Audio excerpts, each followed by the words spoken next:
राधा स्वामी। राधा स्वामी दयाल की दया, राधा स्वामी सहाय, राधा स्वामी। गुरु प्यारी साध संगत जी, चलिए हम अपने माँ ग्रंथ को कंटिन्यू करते हैं। और आज का अपना विषय है हुजूर की चतुर ड्राइविंग और परखर वाकपटुता। प्यारी साध संगत जी, जब भी बड़े महाराज जी कोई यात्रा पर निकलते थे, वे सदैव हुजूर साहब को ही अपनी गाड़ी का संचालन करने के लिए चुनते थे। उन्हें विश्वास था कि हुजूर साहब, जो कि न केवल शिक्षित और बुद्धिमान हैं, बल्कि किसी भी परिस्थिति में अपनी चतुराई, हाजिर जवाबी और समझदारी से सबसे बेहतर निपटारा करते थे। ठीक उसी प्रकार जैसे महाभारत में अर्जुन ने श्री कृष्ण को अपने सारथी के रूप में पाकर युद्ध की अधिकांश समस्याओं का समाधान पा लिया था, उसी तरह बड़े महाराज जी भी हुजूर साहब को अपने सफर का सारथी बनाकर यात्रा में आने वाली अनेक बाधाओं और परेशानियों से आसानी से मुक्ति पा लेते थे। कभी कभी जब लगता कि यात्रा के दौरान कोई बड़ी समस्या आ गई है, तब हुजूर साहब अपनी सूझबूझ और वाकपटुता से बड़ी सहजता से परिस्थिति को संभाल लेते थे। जैसे कि एक समय की बात है, जब बड़े महाराज जी दिल्ली में एक भक्त के घर सत्संग करने आए थे। सत्संग संपन्न होने के पश्चात वे वापसी के मार्ग पर थे। देर हो चुकी थी और चारों ओर अंधेरा छा गया था। हुजूर साहब गाड़ी चला रहे थे और बड़े महाराज जी उनके बगल में बैठे थे, जबकि पीछे की सीट पर अन्य सत्संगी विराजमान थे। हुजूर साहब गाड़ी को तीव्र गति से चला रहे थे और इस तेज रफ्तार के कारण एक चौराहे पर खड़े ट्रैफिक पुलिसकर्मी ने उन्हें रुकने का इशारा किया और सामने लोहे का बैरिकेड लगा दिया। हुजूर साहब को तत्क्षण एहसास हो गया कि गाड़ी की उच्च गति और उसके दूसरे प्रदेश के होने की वजह से पुलिसकर्मी निश्चित ही चालान काट देगा और इस प्रक्रिया में बिना किसी कारण के आधे घंटे का समय व्यर्थ जाएगा। हुजूर साहब ने तत्काल ब्रेक लगाई और एक पल की भी देरी किए बिना गाड़ी से बाहर निकल पड़े और पुलिस अधिकारी की ओर तेजी से बढ़ चले। एक 6 फुट लंबे मजबूत कद काठी के व्यक्ति को इतनी दृढ़ता से अपनी ओर आते देख पुलिस अधिकारी थोड़ा घबरा गया। हुजूर साहब ने उसकी ओर बढ़ते हुए जोरदार और बुलंद आवाज में कहा, अरे तुमने लांबा साहब की गाड़ी को रोक दिया, तुमने लांबा साहब की गाड़ी को रोक दिया। उनके इस दृढ़ और आवेशपूर्ण रवैये को देखकर पुलिस अधिकारी में एक शंका और डर समा गया कि शायद उसने किसी उच्च रैंक के अधिकारी की गाड़ी को रोक दिया है। हुजूर साहब ने उसके पास पहुंचकर फिर से जोरदार आवाज में कहा, अरे तुमने लांबा साहब की गाड़ी को रोक दिया। क्या तुमने गाड़ी के अंदर देखा नहीं? लांबा साहब और उनके गुरुजी हरियाणा वापस जा रहे हैं। उस भोले भाले पुलिस अधिकारी ने जैसे ही गाड़ी की ओर दृष्टि डाली, उसने सामने बैठे बड़े महाराज जी को उनकी लंबी दाढ़ी के साथ देखा और उसे यकीन हो गया कि वाहन में कोई बड़ा और सम्मानित व्यक्ति अपने गुरुजी के साथ बैठा है। भले ही वह लांबा साहब को न जानता था और न ही बड़े महाराज जी को पहचानता था, लेकिन हुजूर साहब के दबाव भरे अभिनय से प्रभावित होकर उसने तत्काल गाड़ी की ओर सलाम किया, घबराहट में बैरिकेड को हटा दिया और उनके जाने के लिए रास्ता साफ कर दिया। हुजूर साहब की इस चतुराई और नाटकीयता पर बड़े महाराज जी खूब हंसे और कहा, मास्टर तू कमाल का आदमी है। इससे पहले उस बंदे को देखने या समझने का मौका मिलता तो उससे पहले ही वहां से गायब हो गया। इसी प्रकार एक दिन जब हुजूर साहब अंटा आश्रम की ओर जा रहे थे, तो उन्हें रास्ते में एक विशाल यातायात जाम का सामना करना पड़ा। वे गाड़ी से उतरे और देखा कि लगभग 1 किलोमीटर तक वाहन और ट्रक एक लंबी श्रृंखला में जाम में फंसे हुए थे। दूरी पर जाम के अंत में पीले बैरिकेड लगे हुए थे, जहां पुलिसकर्मी हर वाहन की जांच कर रहे थे। हुजूर साहब ने अनुमान लगाया कि इस जाम को पार करने में कम से कम 1 घंटा लगेगा, जिससे निर्धारित सत्संग कार्यक्रम में देरी हो सकती थी। तुरंत उन्होंने गाड़ी को उस कतार से बाहर निकाला और सड़क के दूसरी ओर जो आने वाली गाड़ियों के लिए छोड़ी गई थी, उस पर चढ़कर अपनी गाड़ी को बैरिकेड की दिशा में तेजी से चलाना शुरू कर दिया। वे लगभग 50-60 जाम में फंसी गाड़ियों को पार करते हुए बैरिकेड तक पहुंचे, जहां 2 पुलिसकर्मी खड़े थे और एक पुलिस अधिकारी सड़क के किनारे पेड़ की छाया में एक कुर्सी पर बैठकर सभी गतिविधियों पर नजर बनाए हुए था। हुजूर साहब की गाड़ी को विपरीत दिशा से आते देख 2 पुलिस सिपाहियों ने उन्हें तुरंत रोका। हुजूर साहब ने उन्हें अपनी ओर आते देखकर गाड़ी से हाथ बाहर निकाला और पेड़ के नीचे बैठे अफसर को हाथ हिलाकर उसका ध्यान अपनी ओर खींचा। वे बड़े ही दोस्ताना अंदाज में उससे बोले, चौधरी साहब कैसे हो? उनकी आत्मीय और परिचित लहजे में बोली गई बात सुनकर कुर्सी पर बैठे अफसर ने उनका अभिवादन किया और उनके हंसमुख चेहरे को देखकर उन्हें पहचानने का प्रयास किया।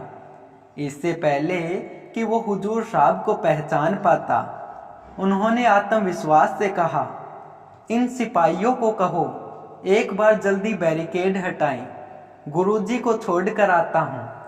अफसर ने हुजूर साहब और बड़े महाराज जी को देखा और उन्हें पहचानने की कोशिश की, पर असमंजस में पड़कर उसने सिपाहियों को बैरिकेड हटाने का इशारा कर दिया।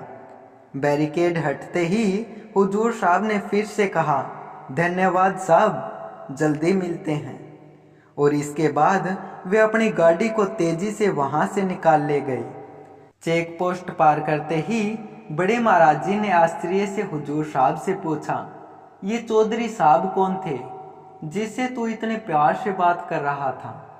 हुजूर साहब ने मुस्कुराते हुए उत्तर दिया, मुझे खुद नहीं पता कौन है वो, मैं तो उन्हें बिल्कुल भी नहीं जानता था, बस मैंने तो अपना दांव चलाया था, आपकी कृपा से कामयाब हो गया। इस पर बड़े महाराज जी खिलखिलाकर हंस पड़े और पूछा, और अगर वो तुझे पहचानने से इनकार कर देते तो? हुजूर साहब ने जवाब दिया, अगर वो मना कर देता तो हम वापस गाड़ी मोड़कर कतार में लग जाते।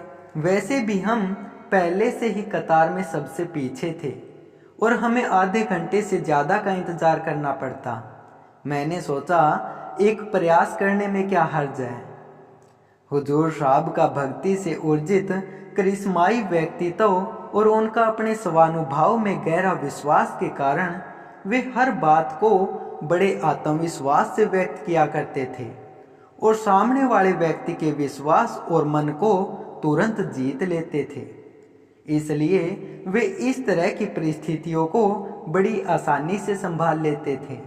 कई बार हुजूर साहब के साथीगण भी उन्हीं की रीस करते हुए ऐसी परिस्थितियों में आगे आकर स्वयं का मामला सुलझाने का प्रयास करते थे, लेकिन वह अक्सर अपनी कोशिशों में नाकाम हो जाते थे।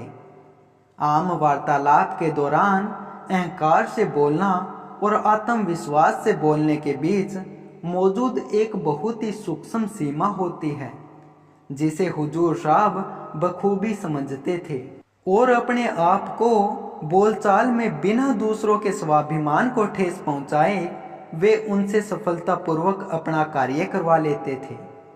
उनकी रीस करने वाले इसी आत्म नियंत्रण वाली कला में मात खा जाते थे। जिस प्रकार एक बार बड़े महाराज जी दादरी से सत्संग करके लौट रहे थे, उस दिन वे अपनी निजी गाड़ी के बजाय एक किराए की मेटाडोर में यात्रा कर रहे थे, जिसमें आसानी से 8-10 लोग बैठ सकते थे। जैसे ही वे भिवानी पहुंचे, पुलिस ने बैरिकेडिंग पर उनकी गाड़ी को रोक दिया और ड्राइवर को बाहर बुलाया। उससे गाड़ी के सभी दस्तावेज मांगे। ड्राइवर ने सभी जरूरी कागज नहीं बनवाए थे और वह पुलिस अधिकारी के साथ चालान काटे जाने की बजाय कुछ ले देकर वहां से निकलने की कोशिश कर रहा था। पुलिस अधिकारी ने उसके सभी प्रस्तावों को ठुकरा दिया और उसके खिलाफ चालान जारी करने पर अड़ा रहा। जब यह चर्चा 5 मिनट से अधिक समय तक चली तो गाड़ी में बैठे बड़े महाराज जी असहज हो गई और बोले, इतनी देर हो गई है, इस गरीब आदमी को क्यों रोके हुए है? ये दोनों आपस में क्या बात कर रहे हैं? कोई जाकर पता लगाओ। उसी समय हुजूर साहब के साथ 6-7 सेवादार भी गाड़ी में मौजूद थे। उनमें से एक उत्साही सेवादार ने कहा, मैं अभी इस मामले को सुलझा लाता हूँ महाराज जी। और यह कहकर वह गाड़ी से उतरा और उन दोनों के पास सड़क किनारे जा पहुंचा।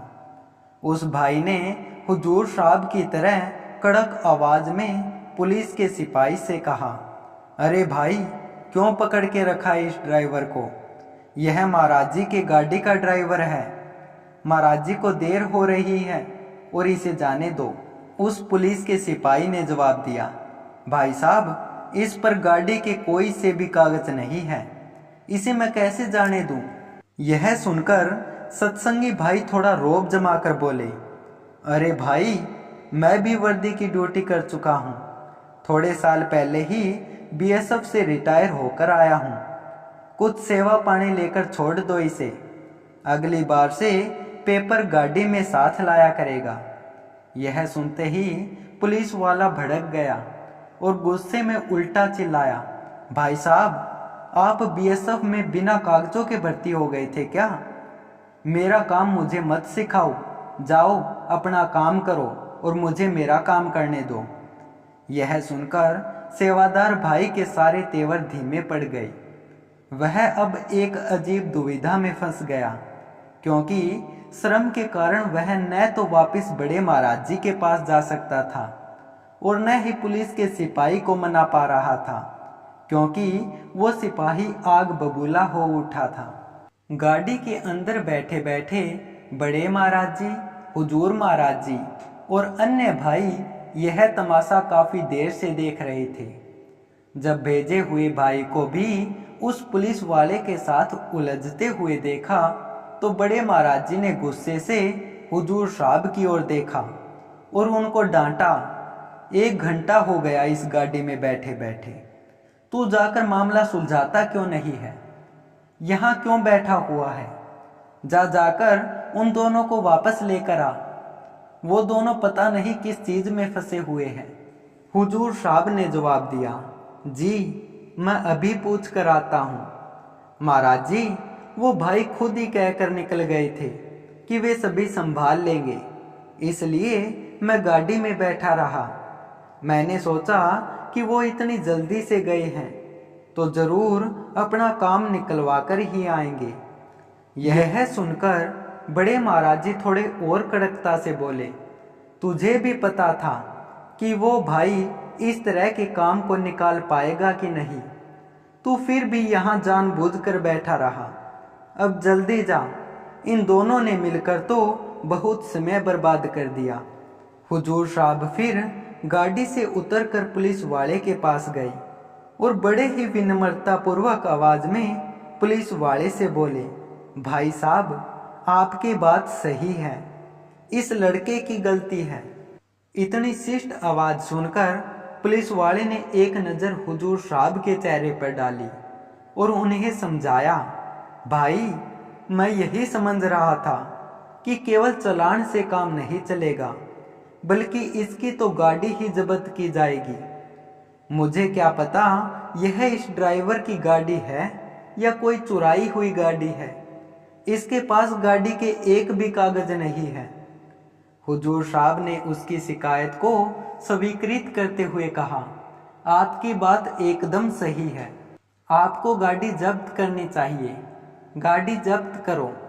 इस लड़के को रखना है तो इसको भी रख लो, पर हम यह गाड़ी किराए पर लाए थे और इस लड़के की गलती की सजा हमें न दो। उस गाड़ी के अंदर इतनी गर्मी में बैठे बैठे बड़े महाराज जी को बहुत देर हो चुकी है। यह लड़का हमें एक बार पास ही में स्थित आश्रम में छोड़ आएगा। उसके बाद जो आपको कार्रवाई करनी हो वो आप करते रहना। पुलिस वाले ने कृत्रिम मुस्कुराहट के साथ हुजूर साहब की तरफ देखा और कहा, भाई साहब, आप तो खामखा मेरे से जबरदस्ती कर रहे हो। बताओ, यहाँ से जाने के बाद यह ड्राइवर मेरे हाथ आएगा? हुजूर साहब ने फिर उनको बड़े ही सहज स्वभाव के साथ समझाया, भाई, गुरुजी की उम्र देखो, इनको यहाँ सड़क पर इंतजार कराना आपको शोभा नहीं देता है। आप इस लड़के को नहीं जाने दे सकते तो कम से कम आप ही अपनी गाड़ी में गुरुजी को आश्रम छोड़ आओ, या फिर आप हमारे पीछे पीछे हमारे साथ चलो, आपको यकीन न हो तो।